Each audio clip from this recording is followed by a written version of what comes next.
मासे हेलाणी गाँव में पानी जल संकट लगी रही देखिपे डह डह खरारे कौभली भाव में जो गाँव महिला माने हांडी माठिया धरी बर्तमान लंबा धाड़ी से छिड़ा होती पानी माठियाटी पानी नेले सेमानकर घरे रोषे हेब से परिवार चलिब शोष मेटिब किंतु पूरा दृश्य गजपति जिला मोहना ब्लॉक शिकुलीपदर पंचायतर जो पत्थरगढ़ गाँ रही देखिपे वृद्धा माँ माने वर्तमान घंटा घंटा धरी से पानी टिके से अपेक्षा कर रही जो साइट रे देखिपे ये सोलार जो पानी जल जोगाण व्यवस्था स्थापन कराई किंतु बर्तमान मासे हेलाणी वर्तमान ये जो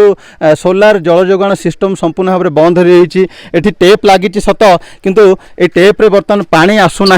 गाँव में थिबा केवल गोटे जो नलकूप रही से नलकूप पानी बर्तमान मान साहा भरसा अच्छी आम जो गाँव माँ मैंने अच्छा पचारि बुझा कौन समस्या हो बर्तमान गाँव में ये जो सोलार केबेठू खराब हो पड़ी सर ए मसे खराब होके सोलार आ तो लाइन बांधिक आम सका घंटे घंटे ठिया आम खरार ठिया रोचु पानी आसुनी कि माटियाटे बोर कि ना कि आम छिड़ा खरार आम बुढ़ी जाक भी ठिया खरार आम छिड़ा रोचु पानी आसवा ना आम बहुत असुविधा हो सरकार कहीं भोट देला बेलू दौरान आज्ञा आम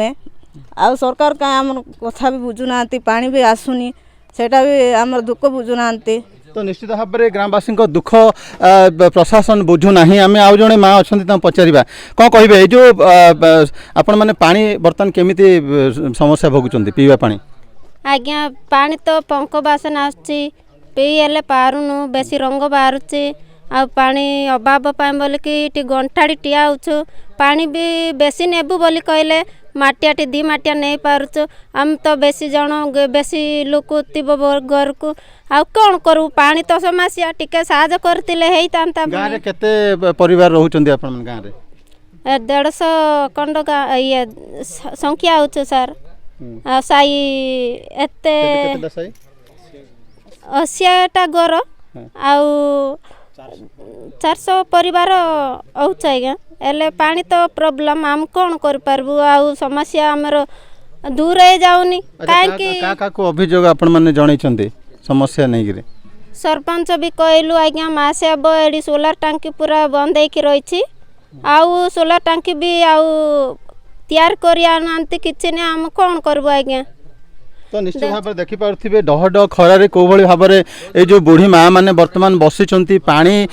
नेले से घरे से रोषे हेब एवं से तृषा मेटिब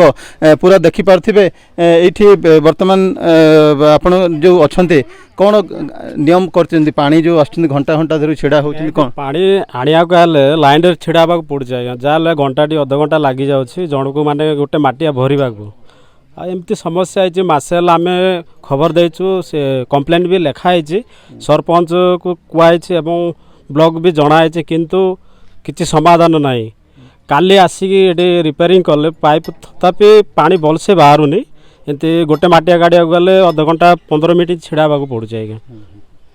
तो गाँव में बर्तमान जो 3 खंड साई केते परिवार बर्तमान रोचते आज्ञा 80 घर हो आम 400 परिवार हो आज्ञा 400 संख्या हो आज्ञा तेणुक पानी समस्या बहुत रोचे आम ग्राम दाबी कर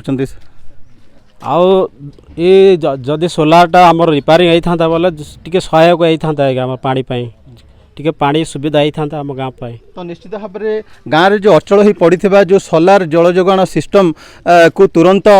मरामती करने को ग्रामवासी दाबी करते तेबे अपेक्षा केबे प्रशासन ए दिगरे दृष्टि दे गाँव में लगी रही पानीय जल समस्या दूरीकरण करुँच पत्थरगढ़ गाँव मिहिर ज्योति OTV।